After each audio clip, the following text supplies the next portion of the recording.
नमस्कार, मैं हूं प्रियंका संभव और आपके लिए लेकर आती हूं अपना ये खास शो दूर की सोच, जो कि फोकस करता है आपके रिटायरमेंट से लेकर के एस्टेट प्लानिंग पर।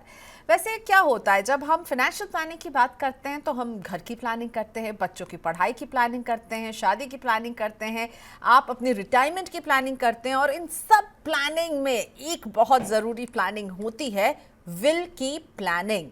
हम 60 साल की एज तक कमाते हैं, बचाते हैं, निवेश करते हैं, ज़मीन जायदाद जोड़ते हैं, लेकिन हमारे बाद इन्हें कौन संभालेगा? संपत्ति को सही हाथों में कैसे पहुंचाया जाए, इसकी प्लानिंग नहीं करते हैं या फिर इसे हम डिले करते रहते हैं। हमारे इस दुनिया में नहीं रहने पर इसी संपत्ति को लेकर परिवार में झगड़े शुरू हो जाते हैं। और इनसे अगर बचना है तो एक ही इसका रास्ता है, और वो है कि अपनी वसीयत यानी अपनी विल समय पर बनाएं। तो क्या होती है वसीयत, कैसे हर किसी के लिए ये है सबसे ज़रूरी प्लानिंग, इस पर मैं बात करने वाली हूँ। Next gen estate planning solution के founder director doctor Deepak Jain मेरे साथ हैं। Thank you so much Jain sir, आपके साथ हम ये सीरीज लगातार लेकर आ रहे हैं और मुझे जो फीडबैक मिल रहा है उसमें मुझे ऐसा लग रहा है कि फाइनेंशियल प्लानिंग का वो एस्पेक्ट जिसके बारे में हम बस छू करके बात करके चले जाते थे, हम एक इन डेप्थ बात कर पाते हैं। तो मैं चाहूंगी शुरुआत तो इसी से करते हैं। डिफाइन कीजिए ना, ये विल होता क्या है, इतना इंपॉर्टेंट क्यों है फाइनेंशियल प्लानिंग के यूनिवर्स में ये? तो विल क्या होता है पहले ये समझते हैं। अगर आप कानूनी रूप से ये बताते हैं कि मेरे मरने के बाद मेरी संपत्ति कैसे बटेगी, वो जो डॉक्यूमेंट जिसमें ये कानूनी निर्देश होते हैं उसको विल कहते हैं, राइट। और ये ज़रूरी इसलिए क्योंकि अगर आप ये नहीं करते तो ये सक्सेशन लॉ के हिसाब से बटेगी, जो आपकी इच्छा या मर्जी के हिसाब से नहीं होगी। और अगर लोग कहते हैं जी ये सक्सेशन लॉ के हिसाब से बढ़ जाएगी, इसमें क्या दिक्कत है, पर लॉ को नहीं पता कि आपकी इच्छा क्या है, आपकी परिवार की ज़रूरत क्या है। तो अगर आप चाहते हैं कि आपकी इच्छा से ही बटे तो आपको ज़रूरी है कि आप एक वसीयत बना कर ही जाएं।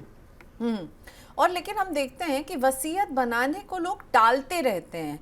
आपने भी ये महसूस किया होगा, क्या वजह होती, क्या ये एसोसिएशन कि भाई अब मुझको जो है ये बताना है मेरे बाद क्या होगा, ये फियर है, या फिर अभी लगता है कि अब क्या वसीयत बनाए, बहुत दूर है। और क्योंकि हम सारे अपने इन्वेस्टमेंट्स में, अपने प्रॉपर्टीज़ में कहीं ना कहीं वो रहता है कि हम अगर इन्वेस्टमेंट की बात करूँ हम वहाँ पे नॉमिनी बनाते हैं, प्रॉपर्टी की बात करूँ तो को होल्डर्स आपके साथ होते हैं, क्या ये वजह है?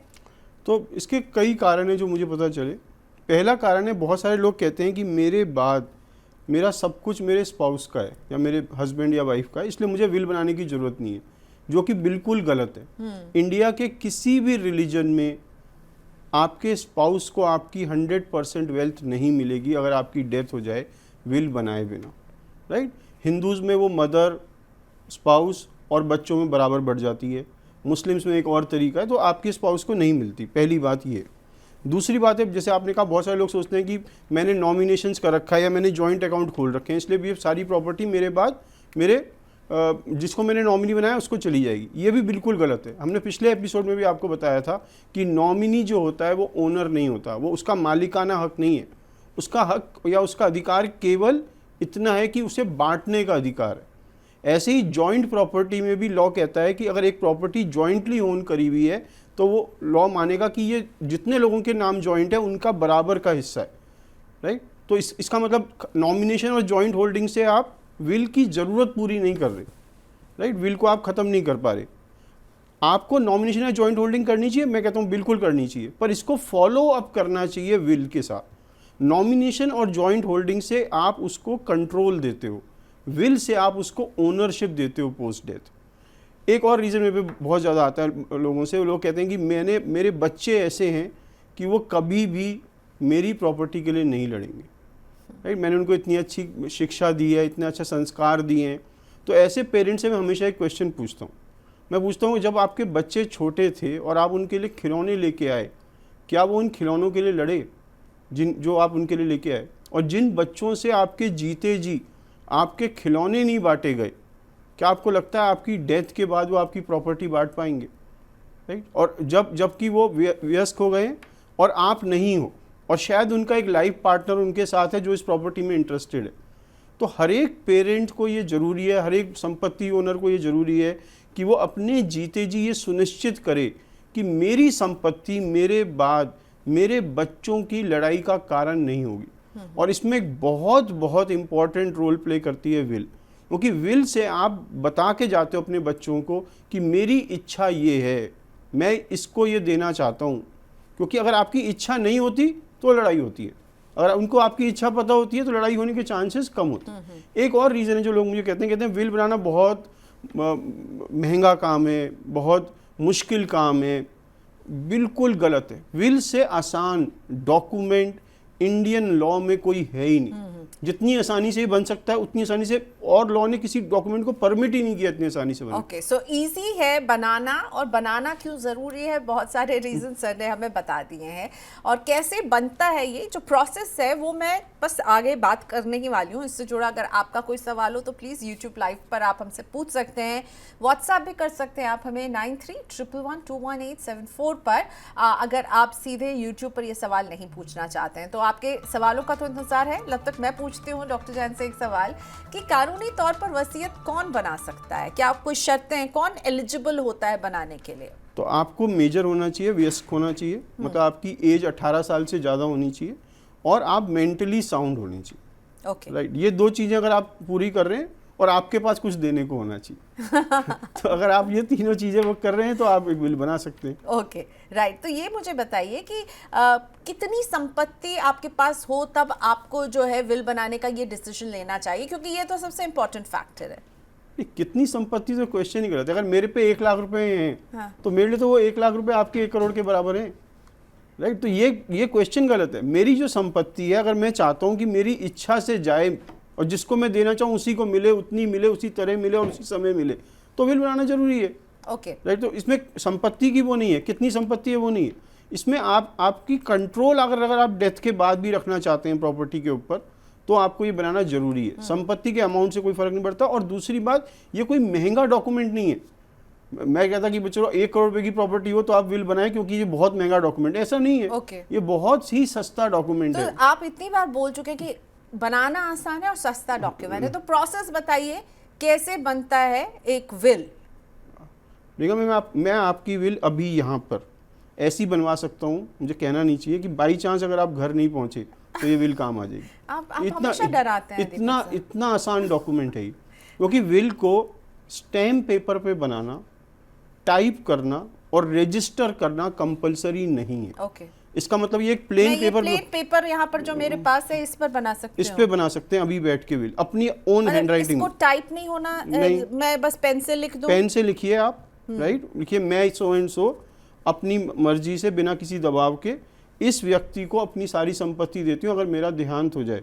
राइट, और उसके नीचे आप साइन करें, 2 विटनेस, हम दोनों कैमरामैन और यहाँ बैठे हैं, इनके साइन कराइए, ये वैलिड विल है। इतना आसान डॉक्यूमेंट। रजिस्टर नहीं करवाना होगा? रजिस्टर कराना अच्छा होता है, अनिवार्य नहीं होता। फर्क समझिए आप। एक विल वैलिड है, अनरजिस्टर्ड विल भी वैलिड है, पर अगर आपने रजिस्टर कर दिया तो उसे चैलेंज करना मुश्किल हो जाएगा क्योंकि उसकी अनिवार्यता बढ़ जाती है। ओके, पर कोई ये नहीं कह सकता ये अनरजिस्टर्ड विल है इसलिए ये इनवैलिड हो गई, नहीं। मतलब मजबूत विल बनाना के रखना है तो रजिस्टर्ड करवाना है। राइट, मजबूती अगर और बढ़ानी है तो और ऐसे बस आप एक पेपर उठाइए, आपकी जो इच्छा है, आपकी जो संपत्ति है उसको आप बांट दीजिए। 2 आपने कहा विटनेस होने जरूरी है, साइन कर दीजिए and your will is valid. पर विल बनाने से पहले सोच आनी चाहिए। आपको सोचना चाहिए सबसे पहले। ऐसी चीज़ नहीं है कि मैं रात को उठा और रात को सोया, सुबह उठा और विल बना दी, नहीं। क्योंकि सोच बहुत इंपॉर्टेंट है और उसी में टाइम लगता है। आपको लिस्ट बनानी पड़ेगी कि मेरे पे क्या क्या है आज, और आपको फिर लिस्ट बनानी पड़ेगी मेरे पे फ्यूचर में क्या क्या आ सकता है, मैं इन चीज़ों के साथ क्या करना चाहता हूँ, किसको क्या देना चाहता हूँ। राइट, क्या वो चीज़ें हैं जिनको मैं स्पेसिफिकली किसी को देना चाहता हूँ कि ये वाला घर इसको दूंगा, ये वाली गाड़ी इसको दूंगा, ये वाली चीज़ इसको दूंगा। आपको उसकी एक लिस्ट बनानी पड़ेगी। फिर आपको डिसाइड करना पड़ेगा इस विल का एग्जीक्यूटर कौन होगा, उसके बारे में हम बात करेंगे। आपको डिसाइड करना पड़ेगा इसके विटनेस कौन होंगे, और आखिर में आपको डिसाइड करना पड़ेगा इसको मैं खुद बनाऊंगा या किसी हेल्प की ज़रूरत देगी, कोई विशेषज्ञ या लॉयर की यूज़ करूंगा। और आखिरी डिसीजन आपको लेना पड़ेगा मैं इसको बनाने के बाद स्टोर कहाँ पे करूंगा, ये रखी कहाँ जाएगी। अगर आपको ये सब चीज़ें आपने डिसाइड करी, उसके बाद आप एक अच्छी विल बना पाएंगे। ओके, तो प्रॉपर्टी की लिस्ट आपको जो बांटनी है, इसमें ऑब्वियसली आपके जो निवेश होंगे, आपके बैंक अकाउंट में जो पैसा होगा, उन सब के बारे में आपको लिखना चाहिए। फाइनेंशियल और रियल एसेट्स सारे, फाइनेंशियल और रियल एसेट सारे। एग्जीक्यूटर एक इंपॉर्टेंट रोल प्ले करेगा, विटनेस 2 होने चाहिए, वो इंपॉर्टेंट रोल प्ले करेंगे, Am I missing something? And where would you store this will? आप रखेंगे कहाँ? बनाने के बाद कहाँ रखोगे? क्यों, कहाँ रखना अगर चाहिए? अगर दो भाइयों में से एक को दिया और दूसरे भाई के हाथ में आ गई, वो विल फाड़ेगा, खत्म हो गई किस्सा। ओह, तो उसकी सेफ्टी उसको अच्छे से हाँ, उसको सिक्योर करना भी आप ही का जॉब है, और ये सही व्यक्ति तक पहुंचे ये जानना आपका काम है। Okay. ये सुनिश्चित करना आपका काम है। तो इसे कहाँ स्टोर किया जाना तो चाहिए? इसको सबसे बढ़िया इसका जो स्टोरेज है वो गवर्नमेंट ऑफ इंडिया के पास है, तो आप इसे रजिस्टर कर दीजिए। सब रजिस्ट्रार के पास की कॉपी हमेशा होगी। ओके, वहां पर डिस्ट्रॉय करना इसको बहुत मुश्किल है। दैट्स व्हाई इसकी रजिस्ट्रेशन जो है वो करवा रजिस्ट्रेशन लेते कई हैं। चीज़ों से जरूरी है, पर एक सेफ कीपिंग के लिए बहुत जरूरी है। ओके, अब मुझे ये बताइए, आपने एग्जीक्यूटर का शब्द यूज किया था, ये एग्जीक्यूटर कौन होता है? एग्जीक्यूटर की क्या जिम्मेदारी होती है एक विल चलिए, में? तो अब एग्जीक्यूटर समझते हैं। एक विल आपकी डेथ के बाद इम्प्लीमेंट होगी, तो एग्जीक्यूटर कौन है?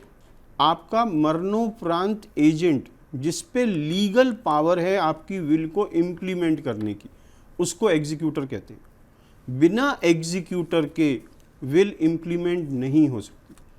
अगर आप अपनी विल में एग्जीक्यूटर नहीं बनाएंगे तो कोर्ट को विल के लिए एग्जीक्यूटर बनाना पड़ेगा। तो आपकी विल आपकी डेथ के बाद कोर्ट के पास जाएगी और कोर्ट कहेगा कि अब इसमें ये एग्जीक्यूटर अपॉइंट हुआ है, वो करेगा। और ऐसा एग्जीक्यूटर जो कोर्ट के द्वारा अपॉइंट होता है उसे कहते हैं एडमिनिस्ट्रेटर। तो हमको जरूर अपनी विल में एग्जीक्यूटर बनाना चाहिए, और मैं तो ये सलाह देता हूँ, एक नहीं बनाना चाहिए, दो बनाने चाहिए, पहली चॉइस और सेकंड चॉइस। किसी वजह से पहले वाला व्यक्ति आपका एग्जीक्यूट ना कर पाए किसी वजह से, तो आपका सेकंड ऑप्शन होना चाहिए, सक्सेसर एग्जीक्यूटर होना चाहिए। एग्जीक्यूटर, अब दूसरा क्वेश्चन, एग्जीक्यूटर बनाना किसको चाहिए? तो इसके लिए कुछ, और यही सेम जो है, यही सेम चीज़ें यूज़ होती हैं। विटनेस किसको चूज़ करना चाहिए, है ना, मापदंड सेम है। तो एग्जीक्यूटर किसको बनाना चाहिए, विटनेस किसको बनाना चाहिए? सबसे पहले ये व्यक्ति आपके परिवार का शुभ चिंतक होना चाहिए, वेल विशर होना चाहिए। ये सबसे पहला क्राइटेरिया है। आपसे उम्र में कम और हेल्दी होना चाहिए, स्वस्थ होना चाहिए, जिसके ज़्यादा चांसेस हैं आपके बाद सर्वाइव करने के, right. Should be a person, वो बहुत ऑनेस्ट आदमी होना चाहिए, इंटेग्रिटी होनी चाहिए, और उसको थोड़ा बहुत कानून का पता होना चाहिए, ज़्यादा नहीं, थोड़ा बहुत, कि कम से कम एक लॉयर को एंगेज करके एग्जीक्यूट कर दे, इतना तो उसमें होना चाहिए। ओके, विटनेस भी बहुत इंपॉर्टेंट है, और आपने कहा 2 विटनेस होना चाहिए। एग्जीक्यूटर भी आपने कहा कि एक सक्सेसर होना चाहिए, मान लीजिए जो प्राइमरी एग्जीक्यूटर है, पर विटनेस भी आपने 2 कहा है। 2 क्यों कहा है? क्योंकि लॉ के हिसाब से 2 ही होते हैं। और कौन हो सकते हैं? एक क्या डॉक्टर होना चाहिए इसमें? नहीं, जरूरी नहीं है डॉक्टर हो, पर विटनेस कौन है? अच्छा, विटनेस क्या क्या कह रहा है? विटनेस कह रहा है कि मैंने इनको विल को साइन करते हुए देखा। ओके, विल के अंदर क्या लिखा ये जानना विटनेस के लिए बिल्कुल ज़रूरी नहीं है। तो अगर मेरी विल है और मुझे आपसे विटनेस करानी है, तो मैं आखिरी पेज विल का खोलूँगा जहाँ पे, और आपके सामने साइन करूँगा, और उसके नीचे आपको साइन करने को कहूँगा एज विटनेस, जहाँ पर आप कंफर्म करोगे हाँ आपने मुझे साइन करते हुए देखा। कल को कोई आपसे पूछे जी आपने इस विल में विटनेस बने हो, आपको पता है इसके अंदर क्या लिखा है, आप बिल्कुल मना कर सकते हो मुझे नहीं पता क्या लिखा है, क्योंकि मुझे ये जानना जरूरी नहीं है कानूनी रूप से विल के अंदर क्या लिखा है। मैं खाली इस बात को कंफर्म कर रही हूँ कि मैंने इनको विल पे साइन करते हुए देखा। Okay, right. तो विटनेस के बिना विल इनवैलिड है, राइट। और कई बार क्या होता है, आपने 2 विटनेस बनाए और आपको पता चला कि उनमें से दोनों की डेथ हो गई, अब विल को कंफर्म कौन करेगा? तो ऐसे केसेस में हम, अगर आपकी लाइफ टाइम में ये हुआ तो कायदे में आपको एक नई विल बनाते तो अच्छा रहता, जिसमें विटनेस ऐसे होते जो जिंदा होते। पर बाई चांस ऐसा हो गया कि अब विटनेस भी नहीं है, तो हम आपके साइन कंफर्म करेंगे कि ये आपके ही साइन थे विटनेस के या नहीं। वो आपके बैंक अकाउंट्स वगैरह से आप हम मिल जाते हैं साइन, और उससे हम कानूनी रूप से पता कर लेते हैं कि हाँ आप ही ने साइन करें। पर विटनेस बहुत ज़रूरी है। आपको कोशिश करनी चाहिए कि विल के विटनेस के सामने साइन करें, और दोनों विटनेस एक दूसरे के सामने साइन करें विल में, जिससे कि वो एक दूसरे को भी विटनेस करें। ओके, तो उससे विल की में मजबूती बढ़ जाती है। ठीक है। सो एक एग्जीक्यूटर होना चाहिए, और एक से ज़्यादा एग्जीक्यूटर भी हो सकता है। 2 विटनेसेस होने तो कानून के तौर पर एकदम अनिवार्य है कि आपको 2 विटनेसेस रखने हैं। और तीसरा है कि आप इसको विल को कहाँ रखेंगे, तो आप उसे अगर रजिस्टर करवा लेते हैं तो सब रजिस्ट्रार के पास एक कॉपी रहती है।